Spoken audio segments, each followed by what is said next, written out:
എല്ലാവർക്കും നമസ്കാരം. ഞാൻ ഡോക്ടർ ഷിബു അയ്യപ്പൻ, അനസ്തറ്റിസ്റ്റായി പ്രാക്ടീസ് ചെയ്യുന്നു. ഇന്ന് ധ്യാനം എന്നത് എവിടെയും കേൾക്കുന്ന ഒരു വിഷയമാണ്.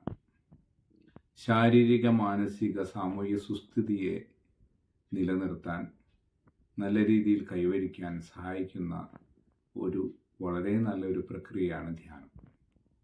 അതിന് പ്രധാന കാരണം, നാം സ്ഥിരമായി നല്ല രീതിയിൽ ധ്യാനിക്കുമ്പോൾ നമ്മുടെ ശരീരത്തിൽ ഉൽപ്പാദിപ്പിക്കപ്പെടുന്ന ഫീൽ ഗുഡ് ഹോർമോൺസ് ആയ dopamine, serotonin, endorphins, melatonin, oxytocin എന്നിവ വളരെ നല്ല രീതിയിൽ ഉൽപ്പാദിപ്പിക്കപ്പെടുകയും അതൊരു സന്തുലിതമായ അവസ്ഥയിൽ പ്രവർത്തിക്കുകയും ചെയ്യുന്നത് വഴി നമുക്ക് mood stabilisation, happiness, social bonding, wellbeing, pain tolerance capacity, ഉറക്ക ക്രമീകരണം സാധ്യമാകുന്നു എന്നുള്ളതാണ്.